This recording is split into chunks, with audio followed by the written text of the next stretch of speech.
I believe we're going to start now. So good morning, excuse me, and welcome to Women in Leadership, Leveraging Life Lessons from 2020. My name is Sherry Rutter, and I'm the Women's Initiative Pursuing Inspiration Committee Chair. Whether you're new to Women's Initiative and our events or a returning member, we're delighted to have you in attendance today. We've really missed connecting with you. Women's Initiative is so much more than a professional development and networking group.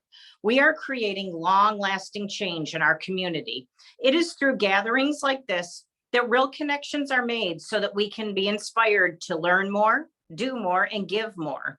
Funds raised through Women's Initiative support our signature program, the Dolly Parton Imagination Library, which is a literacy program that mails one free monthly book to children from birth to age 5. So far, with support of our members, events, and donors, we have sent over 300,000 books to children in Lucas County. When you support Women's Initiative, you are sending books to children while supporting the personal and professional development of women in your organization and network.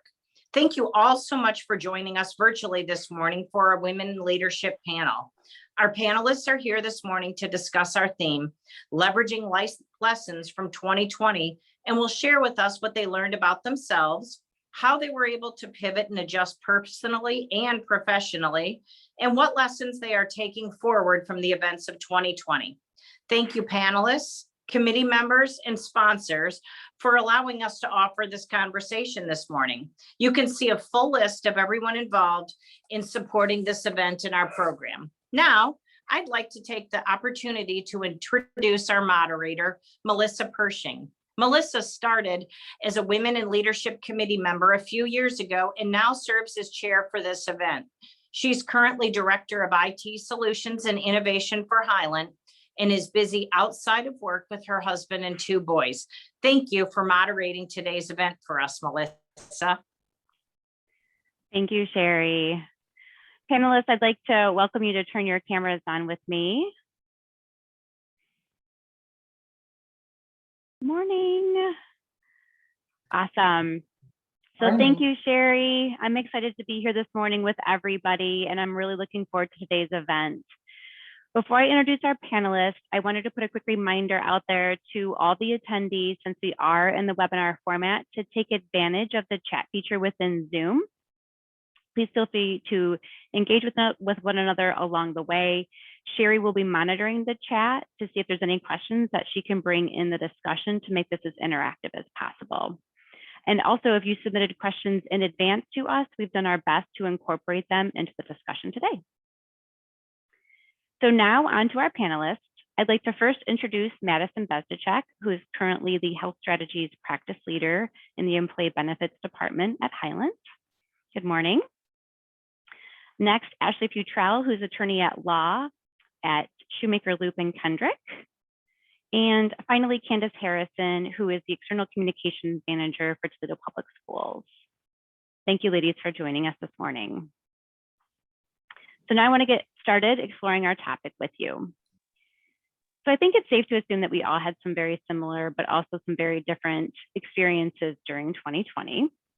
So I'd love to start out hearing by each of you what you would say your rose and your thorn was, meaning what was something that happened to you in 2020 that was good, and what was something that was maybe bad or negative experience, and are you still feeling the impacts of those today? And I'd like to start the conversation with Ashley. Good morning. How are you? I just want to thank you, the United Way Women's Initiative, and just all those who are here this morning, bright and early. So, that's an interesting question when you ask about the rose versus the thorn of 2020 and just the pandemic. The first thing I'll say was the rose, the bright spot, was time to finally sit down and think. I mean, I was literally running around like I had 10 heads. I mean, it was exhausting. I was doing so much in my personal life, in my professional life. And the rose was time to think, time to grow and learn. I had a chance to just read books that weren't just legal texts and case law. I had a chance to read articles, catch up on TV shows, but also I had the chance to just reconnect with family and friends. For some reason, just having this time allowed me to actually, see family who lives, across the country. So that part was really, really great. The time to also just think about purpose.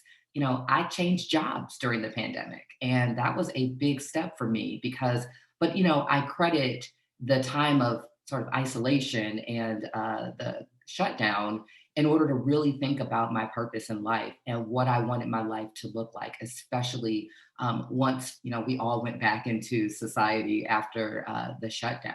So that was definitely the rose that I'm so grateful for. But the thorn, that was tough. There were so many moments of last year that really impacted me. When I think about, for example, the fact that I was so nervous about COVID-19 and the effect that it could have on my family. I'm an only child and I live with my dog. So I wasn't able to see my family during Christmas, Thanksgiving, New Year's, my birthday, or any of those major holidays. But it wasn't just about me. I was very nervous about them. I wanted to make sure that my family was okay and that they were safe and they were well. But at the same time, I was also, as a Black woman, dealing with racial injustice. I was dealing with the aftermath of George Floyd and Breonna Taylor. And it kind of felt like I was being kicked while I was down, because not only do you have COVID-19, but you have racial injustice that's going on as well. And I'm alone. So the thorn was definitely dealing with COVID-19 and in social and racial injustice while being alone and not really having someone to, go and talk to in person about these issues. But again, when it comes to the rose, I'm happy and grateful that I had that time to think and learn. And I'm just hoping that I can take all of these lessons with me and continue to take them with me as this pandemic comes to a close. Who's next? Maddison? Yes, I will. I agree. Thanks. Yeah, I think what you said was the rose was getting more time with my family. I had a 4-month-old baby at the time and 2 older boys, and I actually got to be with her for her whole 1.5 years of life. We were never separate. So that was something I didn't have before with my other children. I barely got to see them when they were infants, I feel like. And so that was a huge blessing. What was hard for me and my family was we don't have any family around. So we didn't see anyone for almost a whole year.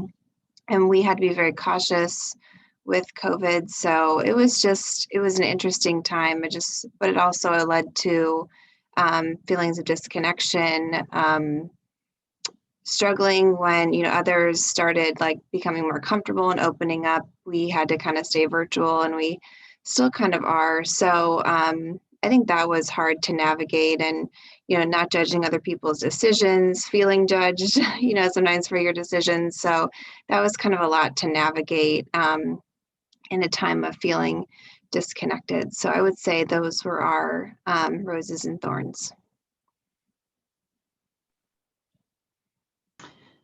Good morning, everyone. So I had quite a few roses and quite a few thorns.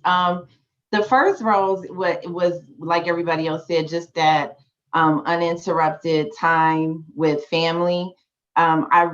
Even though it was a time of isolation and settling down and being still, my life was so fast at the time. I don't think I realized how fast it was until I had to stop and until everyone had to stop. So just getting that chance, like I never had the opportunity to binge watch a show before. I had an opportunity to do that. I have a daughter who at the time was 12, she's 13 now.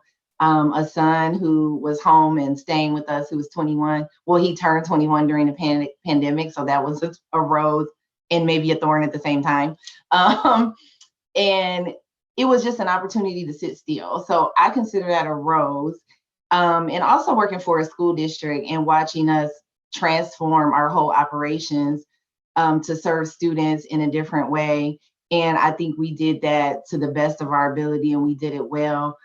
seeing 10 in-person and virtual graduations happen for a school district was absolutely amazing.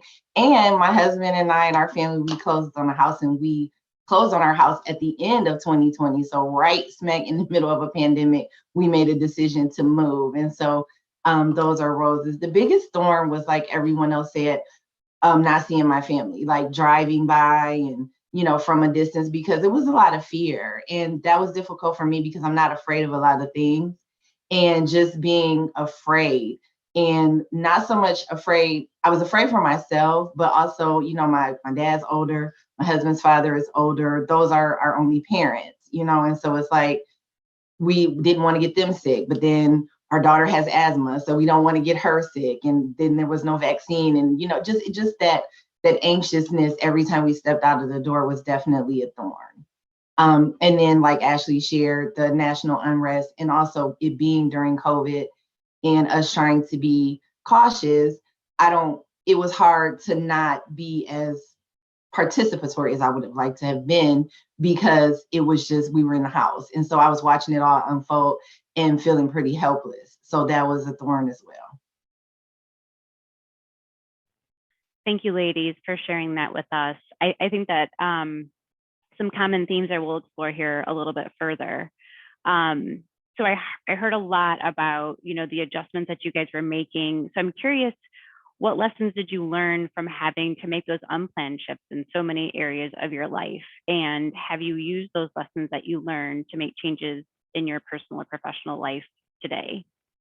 And maybe I'll start this one with Candice.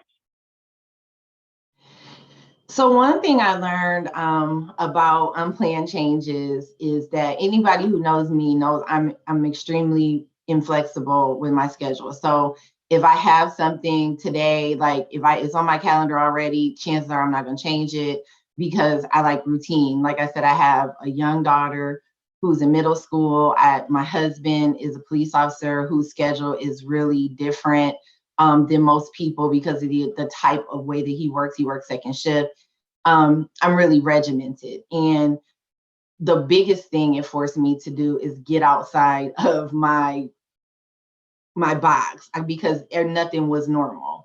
And I had to get used to that, which is something that did give me a little bit of anxiousness in the beginning, but I settled into it. And then also it helped me to personally and professionally to really focus on what was important. I think that I was kind of really involved in a lot of things and paying attention to a lot of things that weren't really as important as some of the things that were revealed to me during the shutdown. So in my personal life, I actually started focusing on my own business. So while I work and I do a full-time job, there are some things that I like to do and I'm passionate about, and I think I do well. So I decided to scale that up. And personally, I think I shared this when we were kind of planning that I got rid of FOMO, fear of missing out. Like, things will still happen, events will still go well without me. And I can really focus on my home and on me when I'm in my personal time. How about anybody else? Does anybody else want to respond to that question? Well, I'll respond. I'm like Candice. I'm a Capricorn. I love having a system and a calendar and a to-do list. And, COVID just completely shut all of that down. But what I loved and what I was able to do is to really adjust and ask myself an important question when it comes to my personal life, which is, why do I do the things that I do? So I took a personal inventory of everything that I'm involved in, every organization, everything I do outside of work and even work, right? And I looked at, how are these organizations serving me or not? How am I serving those organizations? Why am I a part of it? Am I a part of it because it sounds good on my resume, or because, there's something that I really believe that I can bring to the community? So having that conversation, I know, could have only happened when I had time to sit down and think rather than being on autopilot. So in dealing with just the fact that things were constantly changing, while that was difficult, I think it forced me to really look at, am I happy? Am I happy in life? How do I feel? To really just check in with myself and really think about, where are my resources going? And like Candice said, time is the most valuable resource I have, and, to really evaluate how I'm spending it. Yeah, and I would kind of piggyback off that and say that I really had to evaluate my time and find a flow with my workday. I was balancing, anywhere from watching 3 children. One of them was a baby and then a toddler, and still working full time. And so I had to figure out kind of how I would maximize my few hours that I had in focus and what gave me energy and what drained my energy. And it really helped me to kind of see how I could be the most productive with the least amount of time. And it was a great learning experience. And it's interesting because now all of my kids are back in school, and I'm finding like I'm getting the same amount done, sometimes even I feel like less done, because I have to find this new flow now. So that was interesting for me to figure out what tasks and how to make that work with what gives me energy and what drains me. Interesting themes that play into our next question, which is really about the roller coaster that COVID was for working parents, and not just working parents, for everybody. But I think there was definitely some pressure on our work-life balance. I'm curious, what do you think we are going to leave in the pre-COVID days, and what do you think a positive change has been for work-life balance post-COVID? And Maddison, kind of playing off your answer, I'll start with you. Yeah, what I think positive change is that the silence that we kind of referenced in the beginning made me really reflect on the things that I was able to maybe ignore or numb before. And so what really was powerful for me was just kind of sitting with those things that, I hadn't really dealt with personally and professionally, mainly personally, the, relationships, the, my stuff that I needed to work on.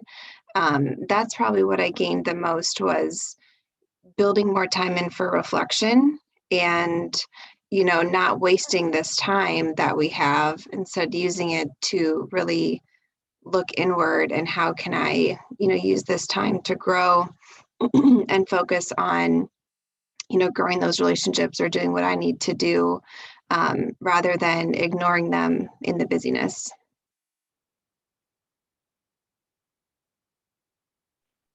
Anyone else?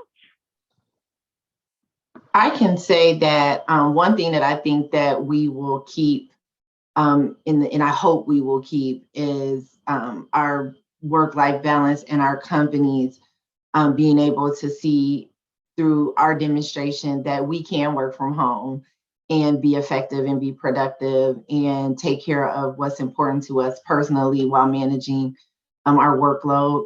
I think that's something I'm actually okay with keeping my mask, because I was like, I didn't get anything during COVID. I didn't get a cold, I didn't nothing.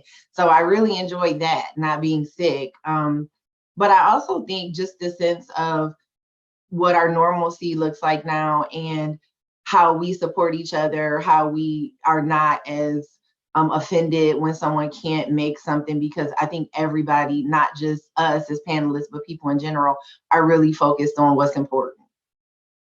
And I think with a lot of us had a lot of loss, because that's something too that's, we didn't talk about yet, but a lot of us had a lot of loss during COVID. And so that also forced us to think about what and who is important.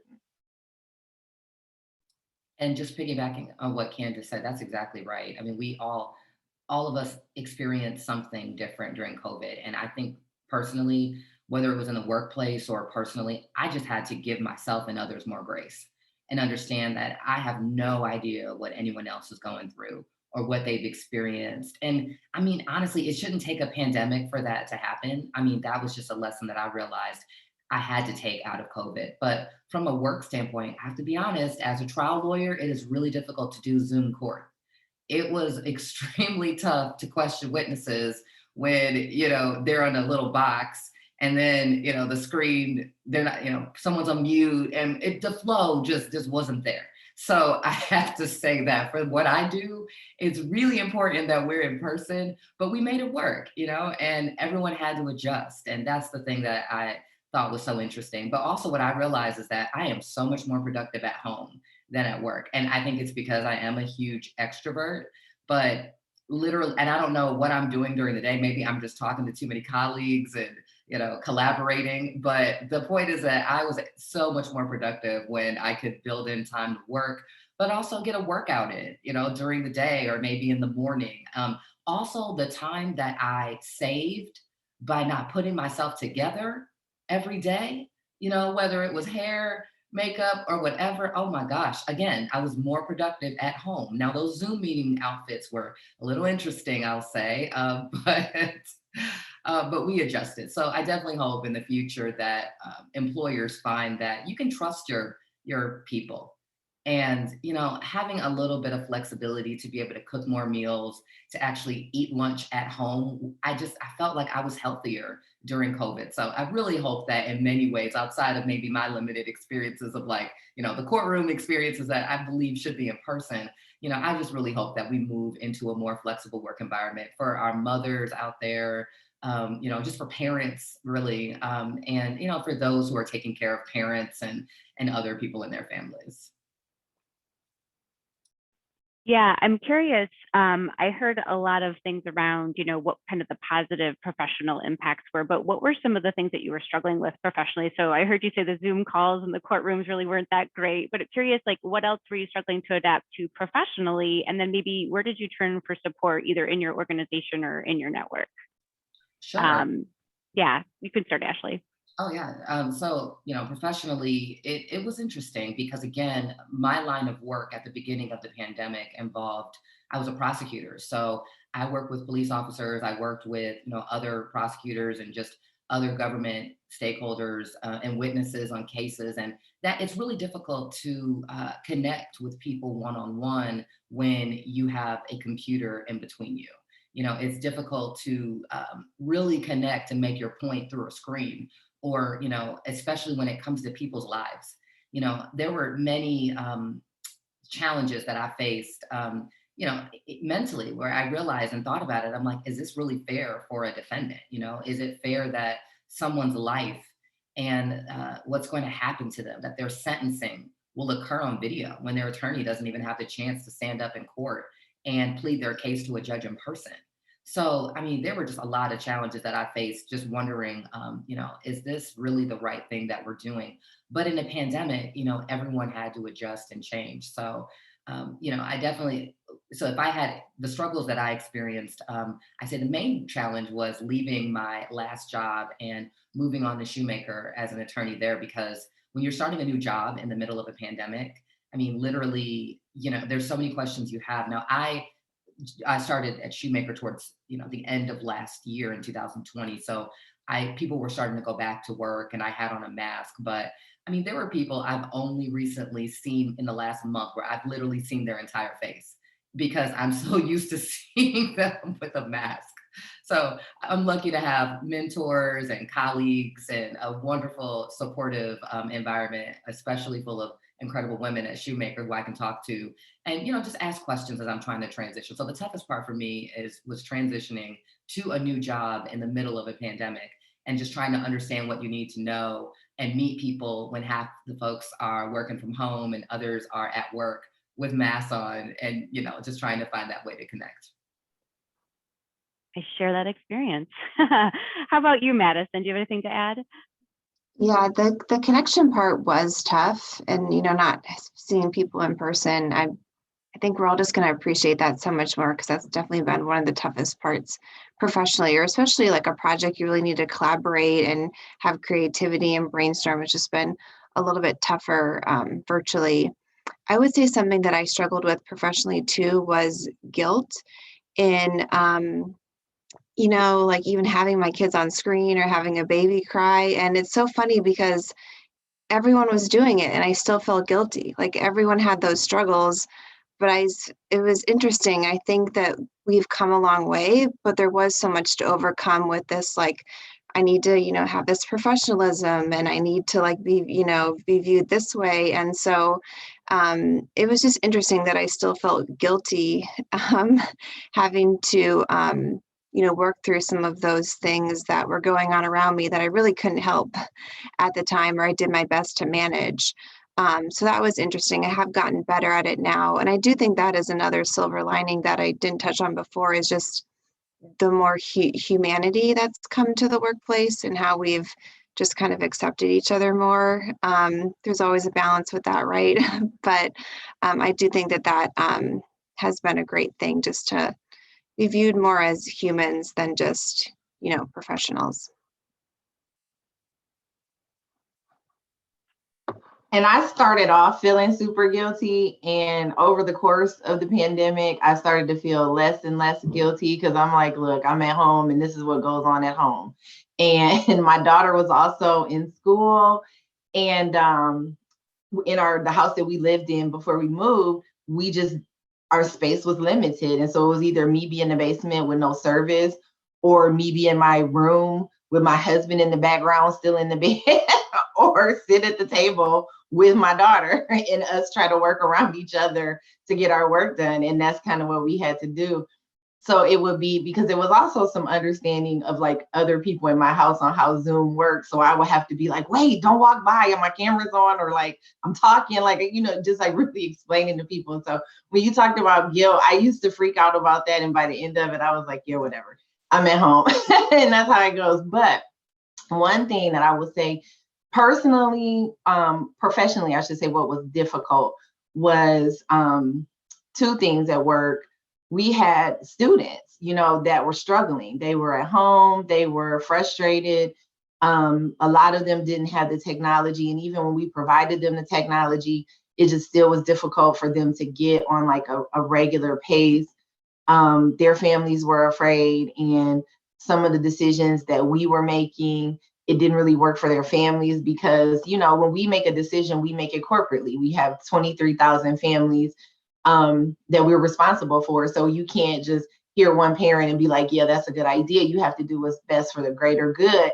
And that often put parents in a bad situation, because they have to stay home. The kids have to stay home. And if you have, small kids, you can't just leave them there. So that forced families to make decisions based on the decisions that we were making to keep their kids healthy. So that was really difficult to navigate, because we understood the data, we understood what the community spread was like. And so we had to make decisions based on that, because we had to protect all of our students and then also our staff.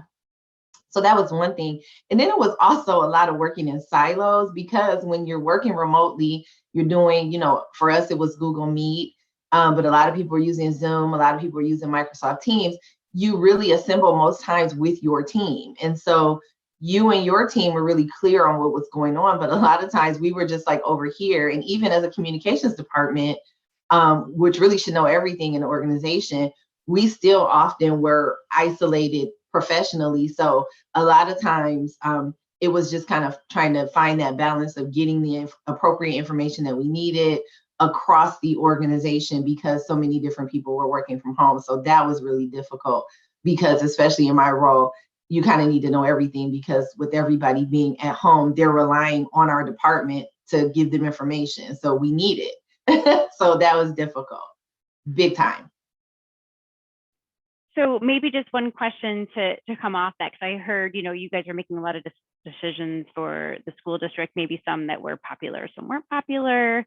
To kind of round out this part of our conversation, I want to hear a little bit about how everybody interacted with those who had different views, obviously restriction related, mandates, whether the schools are making decisions that you agreed with. As you were engaging with possibly with coworkers or family members, how did you approach those conversations? And maybe did some relationships change? Did you have to put in some boundaries? Ashley? Absolutely. Oh, Candice. Yeah, no, go ahead. Absolutely. And I'll be the first to say, people in my family were saying that I was COVID crazy, because I had all the restrictions. I was following them. When we had to go back in the office and it was still we were still in the red, I had a sign on my door, like, do not come in my office without knocking. Please have your mask on properly. Because here again, we had no vaccine at the time. I was worried about, my daughter. I was worried about my father, he's immunocompromised. So it's like, I was super like in still freak out mode when we had to go back to work. But I was not I was not judgmental on people in the way that they decided to live their lives, because some people had different levels of comfort with being around others, being out in the public. Some people had it, so they didn't feel the threat. But what it did challenge me to do is make decisions based on how other people carried themselves. So, we had our circle of people that were being responsible as we thought was responsible. But then I would say, okay, we can't really go and be around this other group of people because they travel a lot, or, so it forced me to think differently when I engage with other people. And over time, I loosened up my restrictions, but I definitely was on the stronger end of caution than other people. And that's why I'm very thankful that we're in a different time now, because again, I didn't like being afraid like that. I dealt with some really interesting friendship experiences and just experiences with people and family members during the pandemic. First thing I'll say is that I also took an inventory, not just of my involvement in the community, but also who is in my life and why. And one of the toughest lessons, but most important lessons that I've learned in my life is that sometimes a friend, like a girlfriend, for example, can't be everything for you. And that's incredibly important. I think that sometimes when we're younger, we think that our friends are all encompassing, right? They're work friends, they're career friends, they're friends you go out with and have a good time and everything else. But not every friend is for every purpose or every part of you. And unfortunately, I had a couple of friend breakups. And I think honestly, they're worse than breaking up with any person of the opposite sex or even same sex. It's it's beyond personal, because with a friend, sometimes, you realize that you may outgrow your friendship or you might be moving in different directions. But what I learned during the pandemic is that even if you have arguments with your friends, or even if you realize that maybe your friendship is not what it used to be, it doesn't have to be explosive. It does, you can realize that you can still love them, but maybe you're loving them from afar, or maybe there's a little bit of distance and perhaps you can come back later. So that was definitely a little tough. But I think the reason why some of those things happen is because, again, when you're trying to set boundaries and when you're trying to protect your mental well-being and your peace, sometimes, that means that you have to withdraw for a while, or sometimes that means that you can't be everything for everyone. The biggest lesson I learned during the pandemic when it came to relationships is that I allowed myself time to just sit back for a second and look out for myself, and to be a little bit of selfish when it came to what my needs were and how to make sure that they were met. But the great thing about our life and with, is that the minute that, you may have a challenging situation with one person, you meet an awesome, incredible other person. The thing that I love about, Zoom, the good thing, right, is that you meet so many people that you may not have met from across the country and in other states and cities. And it would have been so much harder to meet some of these people if, if we were going to meet in person. So I truly feel like, when it comes to boundaries, they're essential. But unfortunately, when you're setting those boundaries, everyone's not on the same page. So adjusting to that, recognizing, who's there for you, but also recognizing that, okay, so you have a disagreement with a friend. It doesn't have to be an explosive, huge breakup, right? But it can just be acknowledgement of the fact that you're different. The two of you are growing apart possibly. But again, it's not necessarily fatal, hopefully, right? Maybe you can come back together. But those are things that unfortunately, when you're in a pandemic, are revealed because maybe your relationship has changed because you're not seeing each other consistently. Maddison, did you have something to add? Yeah, that's just so wise. I've been learning that lesson for years. And I think, the pandemic was a whole nother layer on that. So I think that's so true. And too, it's hard when those friendships come to an end, or even coworker relationships, they change. But that just means that you're freeing them up for, another relationship that they can have. And maybe, needed in another area. So it is tough, but I think, it just comes with sort of, maturity and friendship, and it's a great point. I was just going to add something that stuck out for me is the quote I heard that judgment destroys us. And I just, I think it's just, we kind of don't even realize at the time that we may be judging someone for their decisions. But just kind of realizing that, like, I can release that and let it go, that it's not serving anyone, including myself, was something that I learned as well. Thank you, guys. There was some I was looking at the chat and there was some very like resonating comments that you guys made for the audience. So I don't know if you're kind of winking over there, but we're definitely getting a lot of people that feel the same way that you guys did. So thank you for sharing that. I'd like to pivot here to talk about another topic that drew our attention to our country's longest standing social issue, which is racism. This is something that was in the forefront and flooding headlines in 2020 for us as well. As we talked about a little bit earlier with the killing of George Floyd, Breonna Taylor, and other high profile police shootings.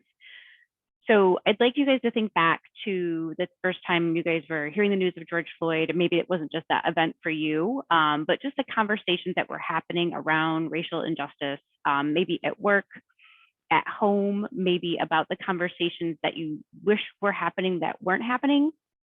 And more importantly, I'd like to know from each of you, are we having the right conversations today, over a year later, essentially? Ashley, do you want to start? I would love to start. So this was a very, very, very difficult time. As I mentioned in my first initial comments, it felt like you were being kicked when you were down. You have this pandemic, you're worried about your friends and family and their health concerns and COVID and how it affects them, but you're also dealing with seeing a person die on TV. It's triggering. It's truly triggering and tragic because, I realize I'm like, I'm not okay. I'm not okay with this. I'm not okay with it because I saw George Floyd on TV and I thought, that could be my uncle. That could be my father. That could be someone in my family. But I had empathy for his family. I knew there was a better way. I was a prosecutor at the time. I've worked as a prosecutor for many years until very recently. So you have to understand that, like, I work with law enforcement officers, okay? And I know there are some great officers. My grandfather was a constable in Ottawa Lake, Michigan, and he was always known for being able to peacefully solve issues without ever having to even use his firearm. So I know what a good officer is, but it was very difficult because, as a prosecutor, I rely on police officers to give me facts accurately. I have to rely on them because I'm not out there in the field, that's investigating these cases. But this is not the first time that something like this has happened. Now, don't get me wrong, now with technology, we can see, we have video now and we can see these killings. But remember, this has been happening for years. The difference is that now we're in quarantine and we're forced to look at our TVs and we're seeing it with very little distraction around us. That's the only difference. Because I remember 2014, 2015, 2016. I remember Eric Garner and his death when I was a prosecutor in Manhattan. And I remember what it was like to walk through that door of the district attorney's office and see officers lined up on all sides of the walls because they're waiting for their trials or their cases. But like navigating that world as a Black woman and as a woman who worked in law enforcement was definitely not easy. I had to keep perspective. Because I understood that, I was torn up inside, but I also understood that, I have a job to do and I want to make sure that I do right by these witnesses and the people who were victims of crimes. But what's important to realize and what I realized is that, some of these conversations were not happening at work. They were happening in some of my social organizations, and two things came to mind and two things I recognized through this. The first one is that it is not my job to teach friends, to teach organizations about how to be less racist or how to be inclusive. It's not my job. And some of the organizations that I'm a part of, I'm the only Black person in the group, or maybe there's only a couple of us. And I felt pressure to educate my colleagues around me, my peers around me on these issues. So I disengaged from that. I was very clear with the people around me that, look, I'm going through some things, okay? I'm not okay. I'm dealing with, something that our people have experienced for years. And I will, there are plenty of resources online. You can talk to people who do this for a living, who are diversity and inclusion experts on this. But just because I'm one of the only Black people doesn't mean that it is my job to now educate you on what you need to know about these issues. And, that was very liberating for me, because in the past, I have been in that role where the question always inevitably comes back around to me, Ashley, what do you think about what happened on TV? But it was so liberating and powerful to be able to say, not this time.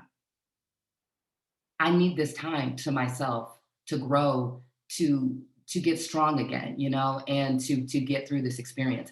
The other thing that came up is that in some of the organizations I was a part of, there were people who did not mention, these events. And I would talk to them later about it, and they would tell me, well, I didn't want to differentiate you from other people in our organization because I don't see you as Black. I don't see color.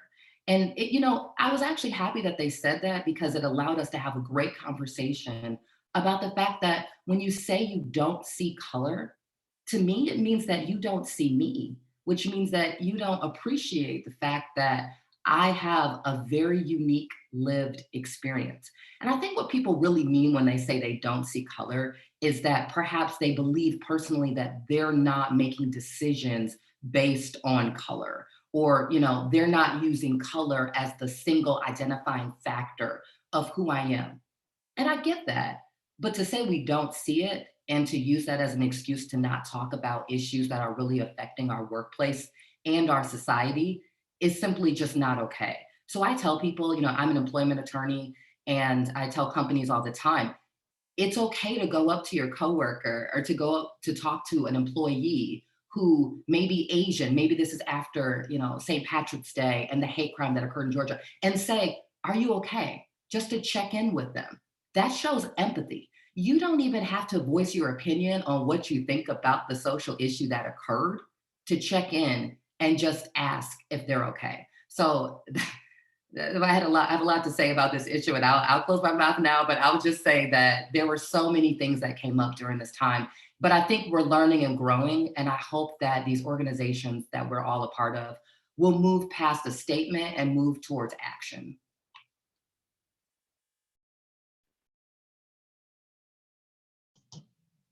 So I was going to ask who wants to go next. Okay.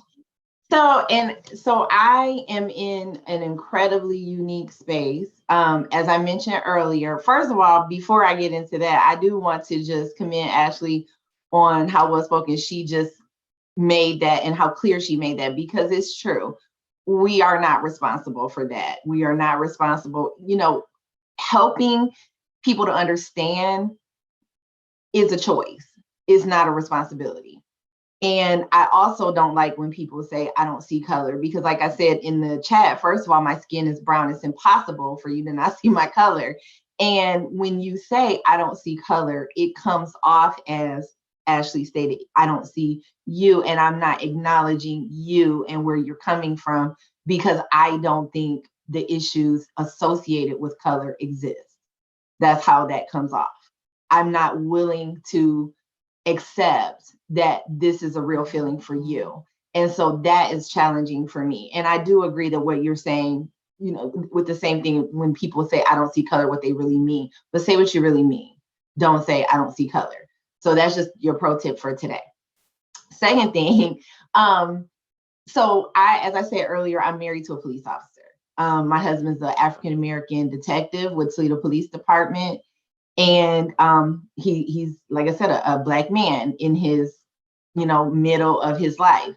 And I also am a mother to a 21-year-old, almost 21, almost 22-year-old son, who could very easily be on the receiving end of some of the things that we see happen to unarmed Black men. And so when I look at my husband and a lot of the critical way police officers are viewed, that does not change because he's Black.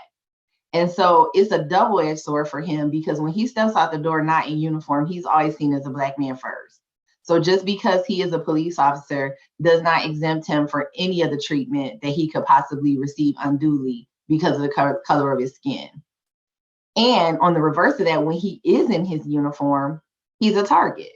And so there's places he won't even go and eat, like in his uniform. He won't go into a restaurant in his uniform to get food because he's thinking somebody might do something to it. And that's like it's a real situation for him where it's like, oh, I want to go here. And he was like, no, I don't want to go in there because I charged the person who worked there. So it's a lot that goes into a police officer's life. And when police officers make poor choices across the country, police officers that make good choices also receive the ramifications of that. So it's really important when people are like, all lives matter, or people are like, police officers do good work. You still need to hold the bad police officers accountable because the good ones still suffer. And I'm super passionate about that because both of my husband and my son are equally at risk when they leave out the door for different reasons. And, when I saw all of that happen with George Floyd, it was a really pivotal moment in my relationship with my son because he had heard of Rodney King, and you see a lot of different things with like excessive brutality. But to really physically watch a man die at the hands of another person who made a choice was really difficult for him to accept. And also, it was very real that this could happen. And it was a series. It was George Floyd. It was Breonna Taylor. It was people in Minnesota. There was an incident in Atlanta. There were multiple incidents that it was like back to back to back. And then I don't know if you recall seeing a gentleman during his work shift as a reporter get arrested during the national unrest. So it was just like a really tumultuous time.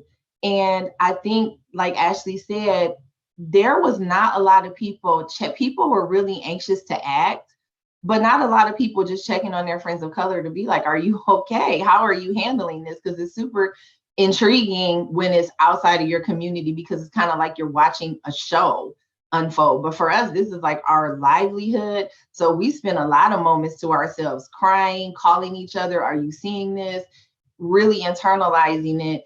And it was really difficult. So for me, I'm passionate, like I said, about it on both ends. And one of the things that I ask people to do is hold all people, especially all officers, accountable, because when some make bad choices, the good ones suffer the consequences. And not just the good Black officers, the good officers in general, because there are many, but they are always judged by, and that's one of the only fields I believe that's like that. Because if you have a teacher make a poor choice, nobody's looking at me like, well, you need to do something about these teachers that are doing this, this, and this, because I work in education. But as a police officer, my husband's always called to do more, to keep other officers from doing X, Y, Z. So I think, like I said, just to always keep that in the forefront of your mind when you stand up, you have to stand up for the good ones. And in doing that, you have to stand against the bad ones.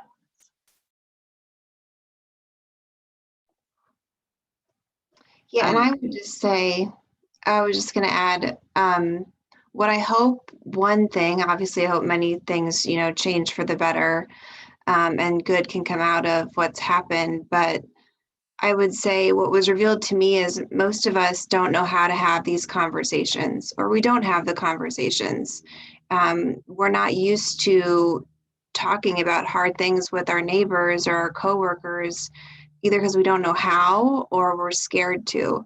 So I'm hoping that we can lean in and really listen more. I think all of us want to be heard, but not a lot of us want to, really listen and learn and hear a different perspective and admit that, there's a lot of things I don't know. Like, I don't know your perspective and I can't assume that I know.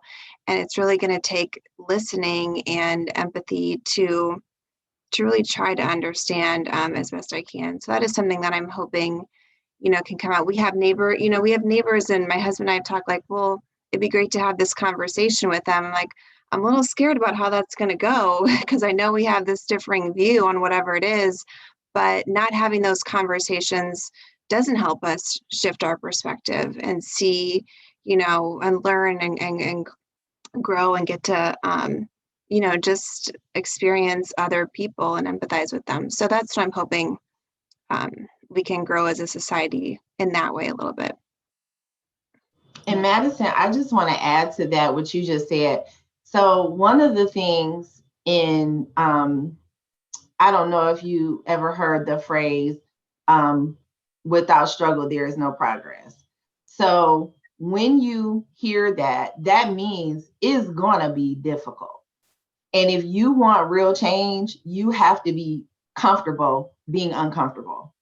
And to get to the real deal, it is going to be some differences. It is going to be, it may be some anger. It may be some, why would you ask me that? But at the end of the day, if you're avoiding the conversation, it's prolonging the progress. And so you got to just jump in and do it. You got to just, and then I saw somebody in the chat say, or get chastised for doing it wrong. Well, and that's part of learning. So it's like, yeah, you might, one thing, for years, most of my life, I had my hair relaxed. And at a point I decided to go natural. And now I'm feeling oh my goodness, your hair is cute, and the desire to touch my hair. And I'm like, no, don't do that. And sometimes that's off-putting to people. But when you think about it, like, how often do you really just go up and touch somebody's hair? That's not normal. And so people do that because it's different to them. My hair is different, it's big, it's kinky, or whatever it's doing on that day. And that's intriguing to people. And so instead of, when people do that, yes, I might say, well, don't touch my hair. And instead of being offended, wonder, well, why wouldn't you want that? So like I said, being able to just get through the tough part to really get to the result is what's important. And I think that's a big thing with everybody, is that nobody wants to have the conversation. So they're not having the conversation and we're not progressing. And if I could just add to that, thank you, Candice, because you're absolutely right. Those courageous conversations have to take place. They have to take place at the dinner table. They have to take place when, you're raising your children and when they ask you questions. I had a friend once ask me, well, I don't want to talk to my kids about race. When do I have to talk to them about race? And look, I'm not a parent. I will never, look, you all are superheroes. Yeah.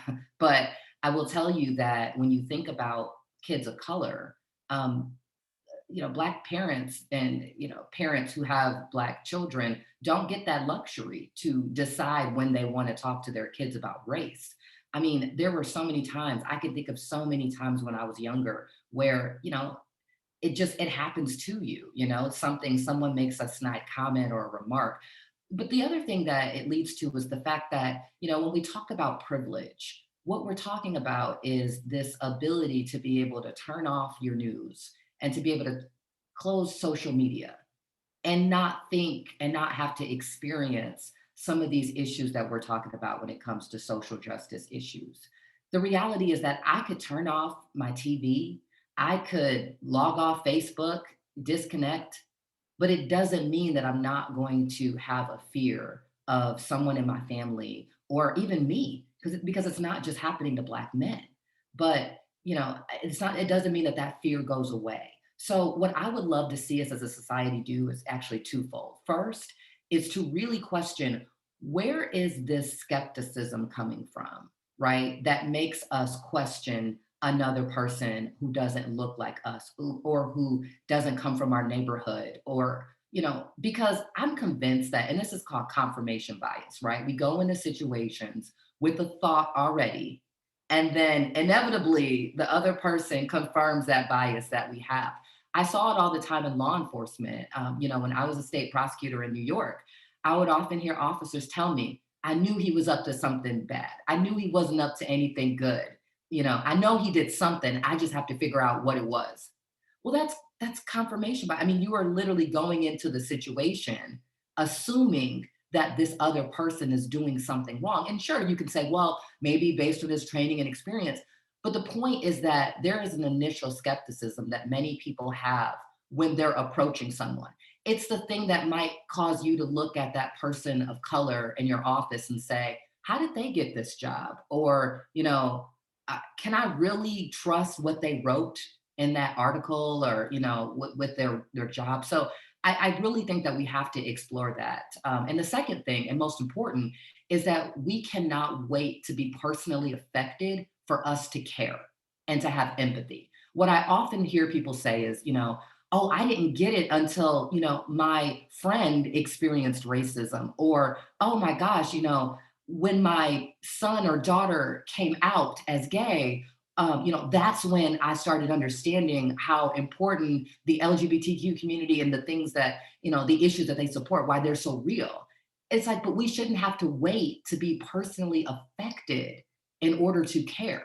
I think that's just basic empathy. And Candice talked about that. So I think that if we explore where these biases come from, and it's not going to be comfortable, these are going to be courageous conversations. But if we do that, but also if we just start putting ourselves in someone else's shoes and really just start trying to understand, maybe we won't get it fully, but we'll at least start the process of understanding that, wait a minute, I have certain privileges. We all do. I'm able-bodied. I have privileges. But at the end of the day, it's what am I doing? And if someone else is affected negatively because they don't have that same privilege, how am I contributing or not? Am I being an ally? But asking ourselves those questions, I believe, will help us get further. Earlier, we were talking about, this pandemic and all the events in 2020 kind of making us more human at work, kind of showing up a little bit more vulnerably. And I think hopefully maybe growing a little bit closer to the people around us, maybe inviting these conversations more into our daily lives with the people that we're connecting with more frequently. Because I feel like maybe there's a little bit of fear or maybe a barrier there. Like, I work with you, you're my coworker, we talk about work, we do work things, we might have a drink together, but that's where the conversation ends. I hope that, and what I think I've seen personally change in my experience is that people are having different conversations and engaging in different ways and trying to be more proactively empathetic, I guess, for lack of a better word. Like you said, not just waiting for something to happen to them, but actually inviting the conversation and allowing themselves to be a little bit uncomfortable, whether it's their neighbor or their coworker. Because I personally didn't think that I should be inviting that conversation at a place of work, but it wasn't until I worked with somebody who I noticed was maybe looking a little bit quiet or introverted, and that wasn't their normal way that they were showing up every day, that I was a little curious, like, well, are they okay? Do you want to talk about something or not, or do you need some space? And I think that's one of the changes that I personally feel positively impacted by from 2020, is just allowing for that space even in my professional day, and hoping that it kind of starts to take place as our new normal moving forward. And again, oh, go ahead. Oh, I was going to say, to your point about work, one of the things that was also revealed during all of the national unrest, which it was difficult, was to see people who trusted, that you invited into your life, have views very different than you. And you had to go and engage with these people knowing how they felt. And sometimes it's a difference between having a different view and having a view that is just counterproductive to what people are trying to accomplish in terms of harmony.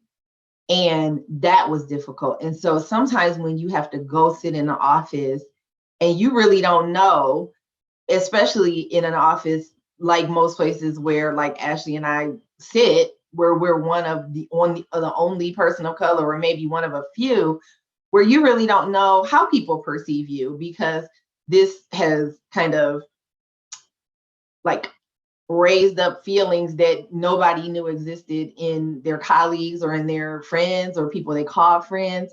And so then when you're at work, you're wondering, how do these people really feel about what's happening? And if they don't care about this, do they really care about me? So it makes for some really interesting feelings about people you surround yourself with, because you just really didn't know. And again, because we're not having the conversations, it was really no way to find out.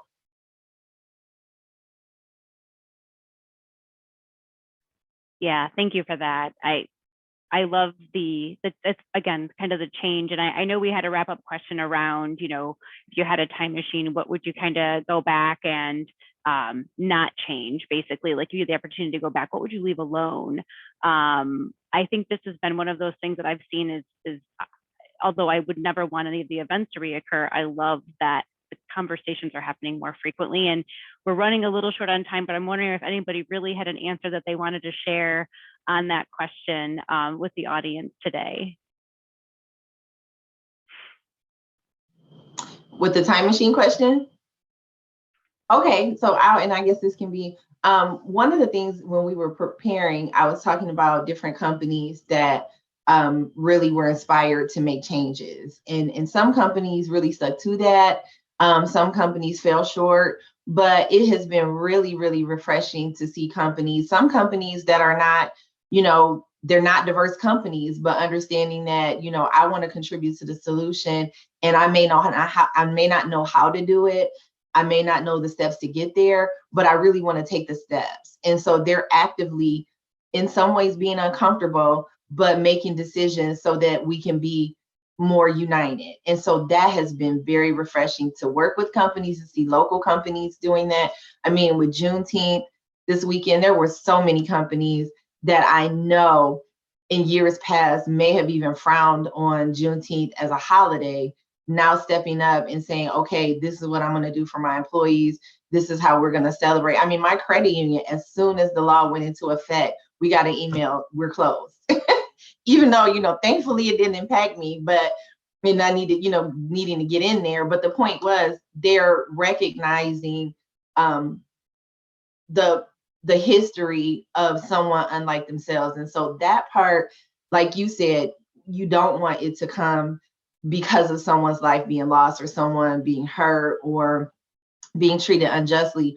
But the thing that I would say, if it was a time machine, this is the portion that I really would like to see continue. Companies, organizations really taking their employees and what they're going through in the world in general seriously and sticking to it and doing actionable steps, not just talking, but walking the walk, and talking the talk, but also walking the walk.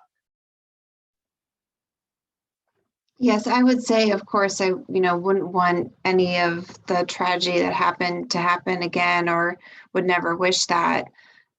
But there's lots of other good things coming out of it. And from my perspective and my passions of personal well-being, I love that we are getting more toward work-life harmony, work-life integration, and we're seeing that we don't have to overwork, and that work isn't everything, and that burnout is real, and it's not worth it. It's not worth time away from your family, the deterioration of your health from working long hours.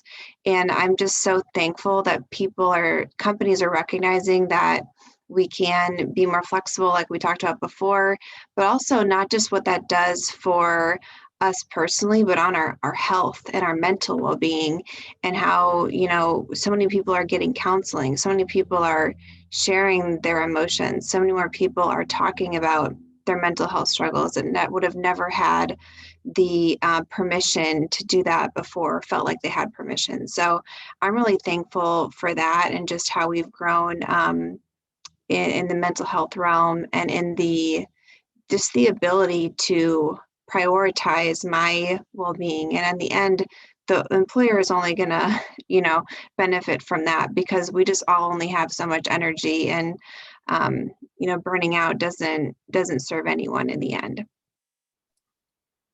I completely agree. And I'm so glad that Maddison spoke to mental health and just realizing that we have to take care of ourselves. There are two things that I would like to see, that I would like to remain. And one of them is just this idea that diversity is not a fad, and the same energy that we have towards it when it comes to, diversity committees of various organizations. I mean, some of them started as ad hoc committees or sort of temporary committees. And, one of the things I try to push for is the fact that they should be permanent committees, because when you think about what diversity means, it's not just skin color, right? There's so many different areas that it affects, right? But however, and it's funny, as we did this work this year, one of the comments that I received in one of my organizations was, I hope that, we'll talk about other forms of diversity. And one of the things I said was, wait a minute, let's be clear about what we just experienced this year and why we focused on people of color. And again, African Americans, obviously, also the Asian community as well, especially, and some of the effects that their community had as well. But what I hope is that we continue to have these courageous conversations and we talk about why diversity is important. Again, in our interpersonal relationships, but also when it comes to our jobs as well. As an attorney, I often interact with different companies, and these companies have told us loud and clear that they want diverse teams. They want to work with people who are diverse. But I also caution that in saying that we can't look at diversity just in the context of recruitment and just in the context of whether it's an organization and we want more people of color. Because at the end of the day, we're more than just a number. What we're really striving for is belonging, okay? We want to make sure that, again, if you have an organization and you're trying to recruit people of color, that you don't just want a face or a token, but you want to make sure that they can be themselves and be authentic in your environment, whether that's your friendship circle, whether that's your job, your church, etc. And the second thing is purpose. What I don't want to change, especially within myself, is always striving for purpose and doing inventories of what I'm doing, who I'm around, and how I'm contributing to society. Because, I don't know I hope that we won't shut down again. The extroverted side of me needs to see people, but I want to carve out that time at least once a year to really do that inventory. And I hope we all do that and we just take time for ourselves and we learn that we can be healthier. I know a lot of us are like, wow, our skin is so much clearer now that we had a break from the typical rat race of going into work and preparing. So those two areas are just things that I really hope will continue as we come out of this pandemic. Thank you, ladies, so much. We are just about at time, but I personally had so many things resonate with everything that you guys mentioned, and I saw so much activity in the chat. I know that our attendees really got a lot of value out of everything that you shared with us today. So thank you for dedicating your time this morning with Women's Initiative of United Way. And for those attendees that joined us this morning, hopefully you got your Panera coffee and you were drinking it along with us. If not, please go ahead and use that gift certificate. And if you are excited about learning more about women in leadership programs and Women's Initiative of United Way and events like this that offer you leadership opportunities, please reach out to us at Women's Initiative at unitedwaytoledo.org to learn more. Thank you, Maddison, Ashley, and Candice. I hope everybody has an amazing day. Thank you for having me, or us, I should say. Yeah. All right. Thank you. It's fun. Don't log off just yet. Just want to grab a quick picture of you guys smiling because how you're doing. People are talking because one of us has a weird face. So, Are you taking it now? yeah, I'm ready. Okay, so I can fix my left-sided hair. Not have a weird face on at the time. It's like when you're talking, you'll get like that frozen. You're doing something. Yeah, when they catch you just in the middle of a word. Right. Hopefully you did it while my headset was off. Okay. All right, I'm saying now. Ready? All right, three, 2, 1, go. All right. So I got it. Yeah, I got it. Awesome. Thank you. Perfect. Ladies, that was It was so fantastic. good to talk to you guys. That was great. We definitely, it went better than I hoped. So thank you so much for all the preparation and all the time. I know it feels, for me, I know it was a little rushed kind of at the end, getting everything to come together. I wish we could have done this in person. I'm really looking forward to hopefully seeing you guys in the fall. Hopefully you come to Pursuing Inspiration, but we can hopefully stay connected before then too. I hope so. And Melissa, I can tell that at least from the chat box, this is a topic people want to continue talking about. So I would love to engage with you all. I think we should do this in person and we should have a part 2 possibly with all of us. in person, because it is very clear to me that people want to keep this conversation going. Yes. So I think we got to do it. That's how we make change. So, but thank you for the opportunity. I'm so happy. My dog has been right here and she's been so good. She's just so. That would have not happened at home, which is why I'm sitting here with a borrowed plant. So. Right, and I have like just like doors shut, do not enter, do not enter. So because my son is still here, and I didn't want him to walk in, and then I have to say, "Oh, I'm at home." See, I told you I used to be guilty, but no, for something like this, I can keep it quiet. Does Julie want to take a picture? She does Yes. want to take a picture. She wants me to take my headset off. I was like, got it, but that's okay. Oh, Julie's taking a picture. I Yeah. want to. But I can't. Yeah. Okay. All right. Oh my gosh. Ready? Or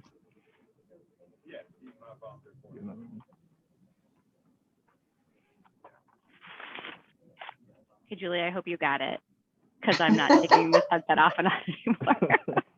Maddison, it was so nice to meet you through this process. Hopefully we could stay in touch. I think I added you on all the socials. So Yeah, I saw that. I am so glad you did that. I would love to stay in touch, and I concur. An in-person part 2 would be amazing.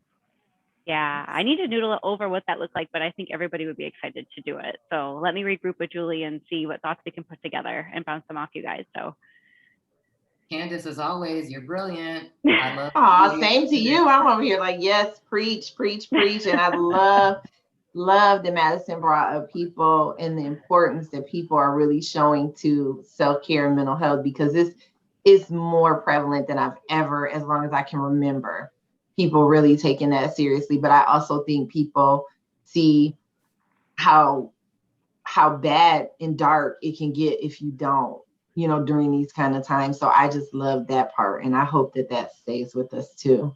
Yeah. And I just like her calm spirit. I wish I could be so, because I'm always on 10, like first thing in the morning. I'm always like up and like ready. I need to be You have a chill calm. personality. I love that too. Thank you. I'm calm. I'm calm here. It was a bit of a rough morning, so I was like, take a breath. It's gonna be okay. Well, we couldn't tell. We could not tell ever. Thank you. Dana and everyone in your committee, thank you so much for